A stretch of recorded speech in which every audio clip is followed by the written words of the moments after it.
ಸಾಮಾಜಿಕ ನ್ಯಾಯ ಮತ್ತು ಸಬಲೀಕರಣ ಸಚಿವಾಲಯದಡಿ ಬರುವ ಡಾಕ್ಟರ್ ಅಂಬೇಡ್ಕರ್ ಫೌಂಡೇಶನ್ ದೆಹಲಿಯಲ್ಲಿ ಹೊಸದಾಗಿ 3 ಡಾಕ್ಟರ್ ಅಂಬೇಡ್ಕರ್ ಪೀಠಗಳನ್ನು ಸ್ಥಾಪಿಸುವ ಸಂಬಂಧ ಒಪ್ಪಂದಕ್ಕೆ ಸಹಿ ಹಾಕಿದೆ।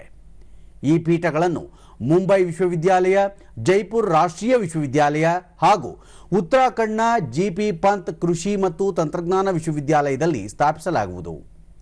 ಒಡಂಬಡಿಕೆಗೆ ಸಹಿ ಹಾಕಿದ ಸಂದರ್ಭದಲ್ಲಿ ಮಾತನಾಡಿದ ಕೇಂದ್ರ ಸಾಮಾಜಿಕ ನ್ಯಾಯ ಮತ್ತು ಸಬಲೀಕರಣ ಸಚಿವ doctor Virendra Kumar, doctor B R Ambedkar ಅವರ ಆದರ್ಶ ಮತ್ತು ದೂರದೃಷ್ಟಿಯನ್ನು ಉತ್ತೇಜಿಸಲು ಫೌಂಡೇಶನ್ ಶೈಕ್ಷಣಿಕ ಮತ್ತು ಸಂಶೋಧನಾ ಉಪಕ್ರಮಗಳನ್ನು ಕೈಗೊಳ್ಳುತ್ತಿರುವುದು ಶ್ಲಾಘನೀಯ ಎಂದರು।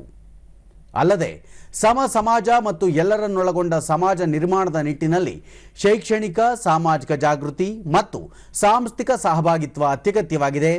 ಹೊಸದಾಗಿ ಸ್ಥಾಪಿಸಿರುವ ಪೀಠಗಳ ಮೂಲಕ ಸಾಮಾಜಿಕ ನ್ಯಾಯ, ಸಮಾನತೆ, ಶೋಷಿತ ವರ್ಗಗಳ ಸಬಲೀಕರಣ ಮತ್ತು ಸಾಂವಿಧಾನಿಕ ಮೌಲ್ಯಗಳ ಕುರಿತಂತೆ ಸಂಶೋಧನೆ ಹಾಗೂ ಜಾಗೃತಿ ಚಟುವಟಿಕೆಗಳನ್ನು ಕೈಗೊಳ್ಳಲಾಗುವುದು ಎಂದು ತಿಳಿಸಿದರು।